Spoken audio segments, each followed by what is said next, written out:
Luke Johnson joins us right now on the Farm Bureau guest line. Go to favorites.com and go with the home team. So, Luke, before we talk about the actual football game, I've said on this show many times that one of the more underrated places to go see college football is in Boone, North Carolina. You got to do that this weekend. Tell us about the trip first. Well, just to calm Clemson fans, at least they weren't, nobody was sitting in the freeway when we drove through Greenville and the turnoff to Clemson. I sent you a text, Borky, as I was entering your home state. So, yeah, it may be rough, but they're not like, throwing things at driver-bys. I'll tell you what, in playing college football and in making, seeing a lot of games on college campuses over the years and playing in SEC stadiums and seeing environments, I have not seen a prettier setting for a college football game than what I saw Saturday. And it was a combination of it being the last weekend in October. It was 70 degrees. The residents of Boone said it was the hottest day they'd had in several weeks. It had snowed earlier in the week at Banner Elk between Beach Mountain and Sugar Mountain. And we had an older lady tell us that in 30 years they hadn't had that much color in the leaves. And if you've never been there, the reason that they call it the Rock, Southern Miss, we call it the Rock because the football players actually hauled the concrete and stuff to build it. But up there, they literally cut it out of the side of the hill of a mountain. So it sits in a crater. And it's absolutely beautiful. It's a lot of space on the playing field. And it was just a really cool atmosphere to take in a game. Unfortunately for the game itself, though, a tough one for Southern Miss because, a game it looked like they had it in hand there for a few minutes, and then it gets away from them. I hate to ask what was more disappointing kind of question, but what was more disappointing? The fact that you have the lead late and can't hold it, or the fact that Frank Gore Jr. finally has a huge monster game and you can't take advantage of it? It wasn't just, he had a monster game, but, Wiles threw for 280. Offense put up almost 600 yards. They put up 588 yards. And it was a game where it was in a lot of ways infuriating because it's a microcosm of what's happened all year. I mean, the worst possible things happen at the worst possible time. Southern Miss is up, double digits. They throw what appeared to be a screen pass to the left. They get called for a pass interference on a downfield block. That backs them up. Then they get hit on third down and fumble the ball, and App gets it on the 1 yard line. I mean, it was just stuff like that. And all kinds of just maddening situations happened at the wrong time. They played really good on special teams. Like you said, offensively, it's pretty obvious that Jordy Joseph was free to call plays, and he and Sam Gregg were free to run the offense. I mean, even today at practice, Will Hall was at the complete opposite end. He was not near the offense. And it really showed. I mean, they spread the ball to the sides of the field. They took shots early. I mean, they marched straight down on the first drive, scored their first offensive touchdown, guys, in the month of October. But they did it super quick. Took two big shots. Frog Jones had a crazy good catch in the end zone. And like you said, I mean, this was a game where App got back in it. Southern Miss answered. App scored. Frank rips off a big touchdown run. App scores. Southern Miss runs an option play, and they fight back. It was just in the fourth quarter they couldn't get anything going. Again, though, fourth loss of the year where they're driving to either tie or win the football game, and they turned it over on a 4th and short on App's side of the field. Richard kind of asked this on yesterday's show, so let me ask you. A lot of good things from this game. You played well on the road. You got some big performances. But is it too late now at this point to look at and say, well, they can build off of that and maybe finish the season strong? Or are there things you take away from that game and go, look, if they play like that again, they're probably going to get a win?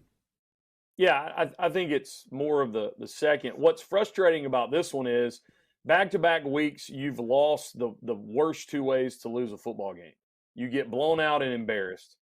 And then you come back and you play really well, and then you blow a double-digit lead in the fourth quarter. I mean, that is just the way to beat your head against the wall. Something that Frank Gore did say, we interviewed him today after practice, and he said, he defined it this way. I mean, if you guys would have been at practice today and heard these guys, you would not have thought this was a 1-7 football team. Frank just said, hey, we have an opportunity to ruin some people's seasons in these last 4 games. And that's really, Brian, to answer your question, I mean, that's the approach. It's one game at a time. We feel like we can get one this week against ULM. Southern's actually favored in this game. And then you go to Louisiana, you go to Starkville, and you host Troy, who's in the first place in the West. So, 4 opportunities just to basically say, we got 4 big games. We're going to take them one at a time. We can't play for anything else other than these games. And so let's just the only thing you can do is lose a football game. You might as well go for broke every single week down the stretch. We talked about this with Arkansas, trying to figure out what Arkansas was. They were playing all these close games. I mean, had a chance, maybe could have, should have won in Baton Rouge, maybe could have, should have won in Oxford. I mean, just in Tuscaloosa, they had the ball down 2 in the fourth quarter driving, and they didn't win those games. We were trying to figure out, what are they? Are they a team that's really close and they're just getting unlucky and just not closing, or is this a bad football team because they're unable to win these close games? We learned with Arkansas when they hosted Mississippi State that it's probably just a bad team. But that logic doesn't apply to everybody. So what do you think Southern Miss is, having all of these just close game after close game after close game, that they're not getting over the hump? Is it because they're not good, or is it just a combination of other stuff getting in their way? I mean, I think they've got in their own way plenty of times, but I do think other than South Alabama and Florida State, I mean, they probably should have won those games. They had a chance to be up on Tulane at halftime, and again, they just didn't complete a pass, didn't execute a play, and I mean, a 21-3 loss to Tulane. What they're doing right now, I mean, is fairly not respectable, but I mean, it's a whole lot better than how they played in other games. So I have not seen a more snake bit team in the, I'd say, halfway snake bit. Because they have contributed to their 1-7 record, of course. But I have not seen in a long time the worst case scenario happen at the worst time. I mean, it's just we got news yesterday. Will on the show says Drake Clark's out for the year probably with a broke hand. I mean, that's your backup running back who's been really good, averaging 5 yards a clip. It's just one thing after the other. So while there have been plenty of things that Southern Miss can take personal accountability for, there's just been some things in the flow of a game and off the field that you just everything hits the fan at once. Yeah. It is at least encouraging to see when you move off of trying to be head coach and play caller, you immediately have that offensive output. Is that permanent? Or is there going to be some kind of search this offseason for a more permanent offensive coordinator? I mean, Will's mentioned, he mentioned last week, last week when he was, handing over play calling duties, that there were going to be some addressing. I think that's the word he used. He would have to address and some things as soon as the year was over. And so I do think there will be some issues. But I mean, Jordy Joseph called a really, really, really good game on Saturday, and shows you, what the personnel is capable of for sure. Any quick thoughts? We got about a minute left here on the game this weekend. Yeah, I mean, they're favored in it. ULM's a team, hasn't won a conference game. They've kind of played the similar opponents the same way. They got blown out by South Alabama. It's one of those games that Southern Miss, this is their best opportunity to win a football game. And so block everything else out and go win a football game. I should mention this. We had Christian Ostrander on the show today. A lot of people don't know this. One of the biggest athletic decisions of the year is what the head baseball coach will dress for trick-or-treat at the Pete. They had close to 3,000 kids there last Thursday night. He dressed up like the Wizard of Oz, of course. The entire staff dressed up like all the characters. Carly Malden was Dorothy. But Keller Bradford, son of Moneyball Chad Bradford, he was the Wicked Witch of the West, and it was pretty grotesque. Awesome. What are you going to be? Yeah.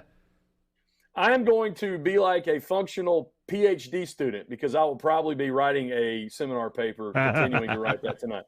What you see is what you get right now. Hey, thanks a lot, Luke. We appreciate you, man.